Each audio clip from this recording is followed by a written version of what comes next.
Nah, pemirsa, masih di Elmira Pusat oleh-oleh yang berada di Kota Banjarmasin.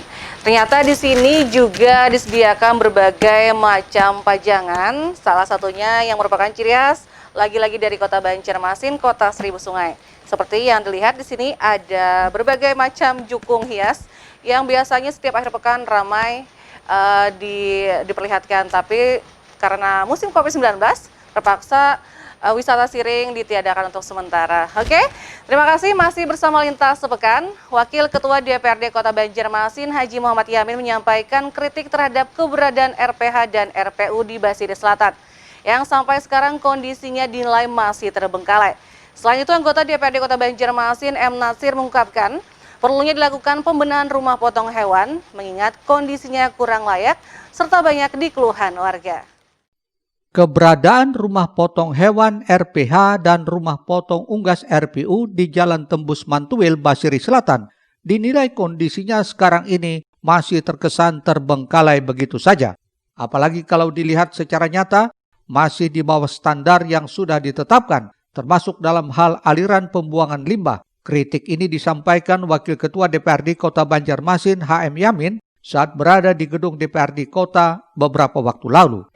Jadi memang harus kembali juga bahwa kita harus memperhatikan dalam hal tempat, kondisi yang bagus lah ya, artinya yang baik, artinya jangan sampai juga tempat itu kurang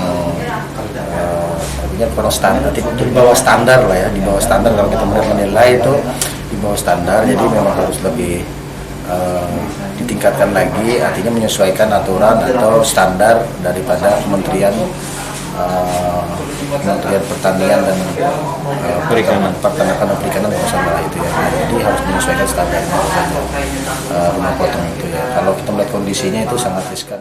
Menurut Yamin, seharusnya fasilitas rumah potong hewan memiliki peralatan memadai dan kebersihannya pun harus memenuhi standar, mulai dari proses pemotongan, pembersihan, sampai pengelolaan limbah yang dihasilkan agar tidak berdampak pada lingkungan.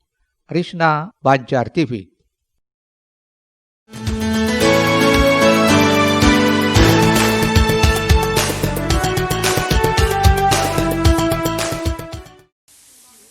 Pemerintah Kota Banjarmasin diminta segera membenahi rumah pemotongan hewan RPH Basiri yang menjadi aset sekaligus fasilitas bagi warga masyarakat Kota Seribu Sungai. Dengan semakin banyaknya warga yang menggunakan fasilitas tersebut, akan berdampak pada peningkatan pendapatan asli daerah PAD dari sektor ini. Pembenahan RPH harus dilakukan mengingat kondisinya saat ini kurang layak serta banyak dikeluhkan warga. Ini seperti diungkapkan anggota DPRD fraksi PDI Perjuangan M. Natsir beberapa waktu lalu di gedung DPRD Banjarmasin. Masyarakat, karena itu untuk konsumsi masyarakat. Jadi kalau hal itu sampai masyarakat atau publik melihat itu kan mungkin bahasanya tidak layak, karena itu kan menjaga higienis kebersihan. Oleh karena itu kita berharap agar ya bagaimanlah sekira hal itu pantas dan layak sebagai rumah potong hewan, baik drainasenya, kebersihannya, apanya dibenahi. Menurutnya rumah pemotongan hewan RPH juga menjadi sarana bagi Pemko untuk memantau kualitas hewan yang akan dipasarkan kepada masyarakat. Karenanya wajib menempatkan petugas profesional guna menjaga fasilitas itu agar tetap higienis dan bermanfaat. Murtasia, Banjar TV. Beralih ke serangkaian pendidikan, dana BOS dari pemerintah pusat disalurkan langsung ke sekolah yang bersangkutan, termasuk untuk mengatur pembelian kuota internet melalui rencana kegiatan dan anggaran sekolah masing-masing. Selain itu, dana BOS memang sudah disosialisasikan, termasuk digunakan untuk membeli kuota internet bagi keperluan proses pembelajaran jarak jauh untuk guru maupun peserta didik. Pemerintah pusat memperbolehkan penggunaan dana bantuan operasional sekolah BOS untuk membeli kuota internet. Ini untuk kepentingan proses pembelajaran jarak jauh bagi guru maupun peserta didik. Kebijakan Menteri Pendidikan dan Kebudayaan Nadiem Makarim ini untuk mendukung pelaksanaan pembelajaran dari rumah selama pandemi COVID-19. Kepala Dinas Pendidikan Kota Banjarmasin, Totok Agus Daryanto mengaku sudah mengetahui kebijakan pemerintah pusat tersebut dan kebijakan itu telah disosialisasikan ke berbagai sekolah. Dana BOS dari pemerintah pusat disalurkan tidak melalui Dinas Pendidikan, sehingga pengelolaannya pun langsung diserahkan ke sekolah yang bersangkutan untuk mengatur pembelian kuota internet tersebut melalui rencana kegiatan dan anggaran sekolah RKAS. Adalah dengan menggunakan dana BOS. Jadi dengan petunjuk teknis yang baru oleh kementerian diperbolehkan untuk menganggarkan BOS itu. Nah, tapi analisanya masing-masing sekolah kan beda-beda ya, beda-beda. Jadi memang kita masih belum, mohon maaf ya. Jadi kalau bahasa kita dengan masyarakat, mohon maaf untuk belum bisa untuk menganggarkan dengan APBD. Jadi kita sepakati. Penggunaan dana BOS dituangkan dalam RKAS jadi sangat tergantung dari perencanaan yang dibuat sekolah masing-masing. Murtasia, Banjar TV.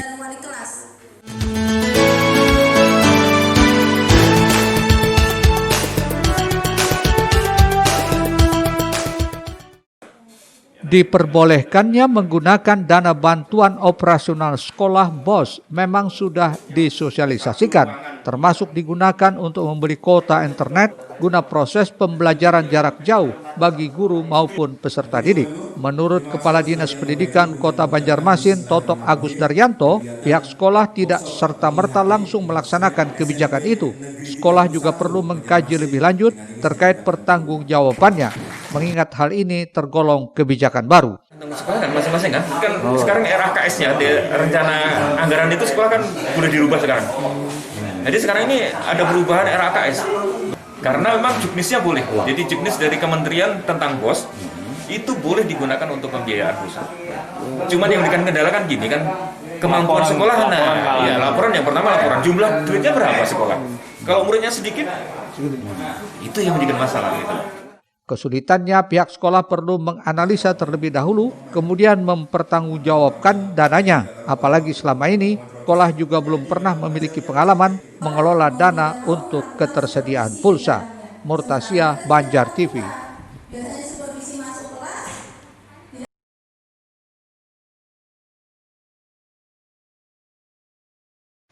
Selanjutnya menyusul banyaknya keluhan orang tua peserta didik terkait pembelajaran sistem dalam jaringan, pemerintah Kota Banjarmasin dalam waktu dekat akan segera memasang WiFi gratis di pelosok kelurahan yang terdapat fasilitas sekolah.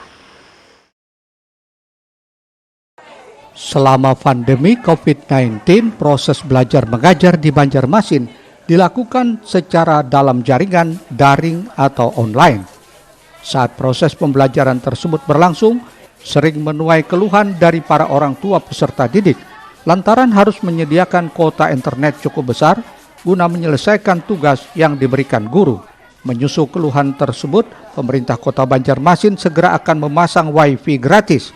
Bahkan menurut Wali Kota Banjarmasin, pemasangan WiFi gratis tersebut tidak hanya dilakukan di sekitar lokasi kelurahan, melainkan akan menjangkau ke pelosok kelurahan seperti tingkat RT dan RW yang terdapat fasilitas sekolah.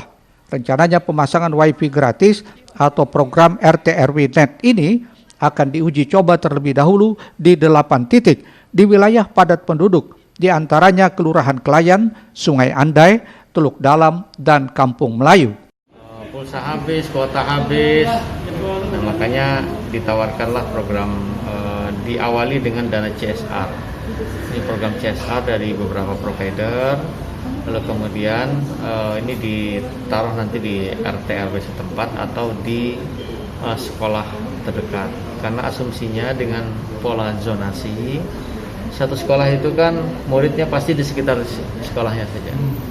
Paling maksimum misalnya antara 500 sampai 1 kilo di sekitarnya, itu murid-muridnya ya di situlah tempat tinggalnya. Nah kemudian lagi tadi kami mencoba di 5 atau 8 titik untuk uji coba dulu, karena kita juga harus melihatkan keandalan dari jaringan dan bandwidth-nya apakah memungkinkan, sehingga dipilihlah kawasan-kawasan padat penduduk.